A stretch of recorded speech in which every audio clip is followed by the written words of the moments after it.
مسجد میں تشریف فرما ہے، نماز پڑھ رہے. امام مالک فرماتے ہیں کہ امام جعفر کے ساتھ میں کئی زمانے تک رہا، لیکن میں نے ان کو 3 حال میں سے ایک ہی حال میں دیکھا. کیا؟ یا تو وہ روزہ رکھے ہوتے، یا نماز میں ہوتے، یا پھر ان کی زبان ہل رہی ہوتی ذکر خدا ذکر رسول میں. امام جعفر مسجد میں عبادت میں لگے تھے. 5 تاجر، یہ کوئی میگزین کی بات نہیں، شواہد النبوہ کتاب کا نام مذکور ہے. 5 تاجر تجارت کی غرض سے نکلے تھے. ان میں سے ایک تاجر نے 1000 اشرفیاں تجارت میں حاصل کیا. مسجد آیا، نیند آئی، وہ بندہ سو گیا. بغل میں تھیلا جس کے اندر 1000 اشرفیاں تھی. 1000 اشرفیاں آج کے حساب سے منیمم آج کا کیلکولیشن کیا جائے تو منیمم 20 لاکھ روپے ہوتے ہیں، بلکہ اس سے زیادہ بھی ہو سکتے ہیں یا کم و بیش ہو سکتے ہیں. اتنی قیمت کی. اب وہ تھیلا رکھ کر سو گیا، اٹھا تو تھیلا نہیں. تو دیکھا مسجد میں کوئی نہیں، صرف امام جعفر صادق ہے. گیا اور کہا اپنی عبادت چھوڑیں، آپ نے میرا تھیلا لیا ہے. امام جعفر فرماتے مجھے نہیں معلوم تیرا تھیلا کیا ہے، کیسا ہے، کہاں ہے، میں تو اللہ کی عبادت میں تھا.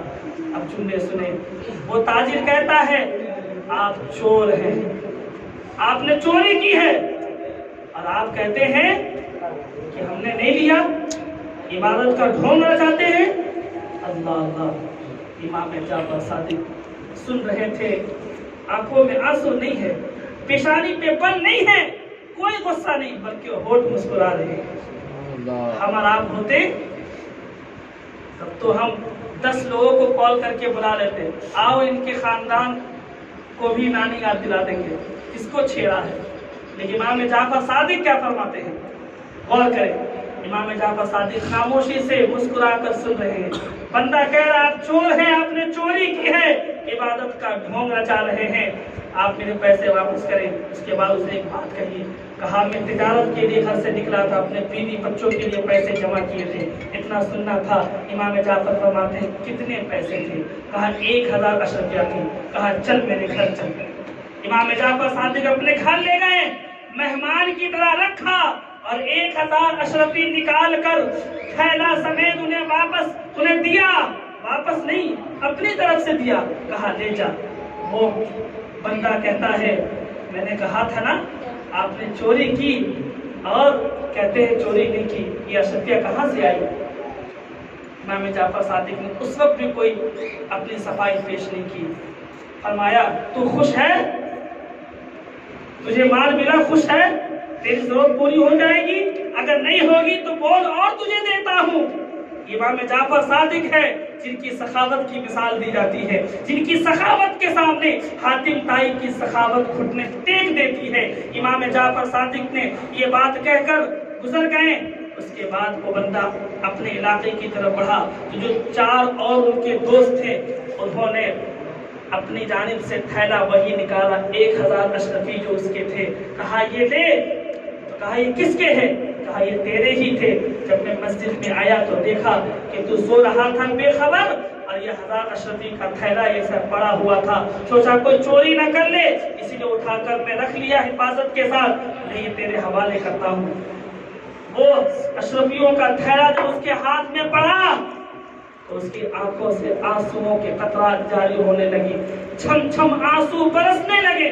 کہا کیسا عجیب انسان ہے، لوگوں کو کھویا ہوا مال ملتا ہے تو خوش ہوتے ہیں، تو رو رہا ہے.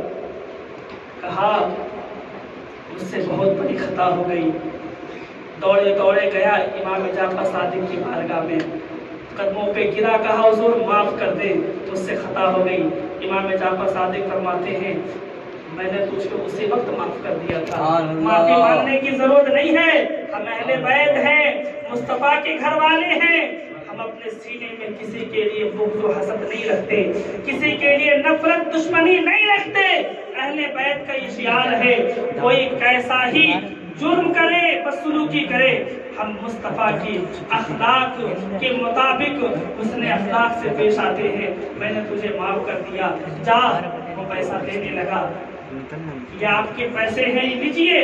کہا نہیں، ہم اہل بیت کا اشعار ہے، جس کو جو دے دیتے ہیں واپس نہیں لیتے، جو دے دیتے ہیں واپس نہیں لیتے۔ اس نے آخر میں ایک بات کہی، کہا حضور آپ نے میرے ساتھ یہ حسن سلوک کیوں کیا؟ حالانکہ ہم نے آپ کو چور کہا، نہ جانے کیسی کیسی باتیں سنائی۔ ہماری پردہ نشین ماں بہنوں کے لیے بھی یہ سبق ہے۔ امام جعفر صادق رحمۃ اللہ علیہ کا اگر آپ فیض لینے کے لیے آئی ہیں تو یہ پہلا پیغام آپ کے حوالے، چونکہ عورتوں میں یہ بات زیادہ پائی جاتی ہے، بیٹا بھائی یا باپ سمجھ کر معاف کر دیجئے ہمارے ماں بہنیں، یہ کڑوی حقیقت ہے۔ چھوٹی چھوٹی بات پہ ہماری ماں بہنیں آپس میں لڑتی ہے، جھگڑتی ہے، غیبت کرتی ہے، گالیاں تک دیتی ہے۔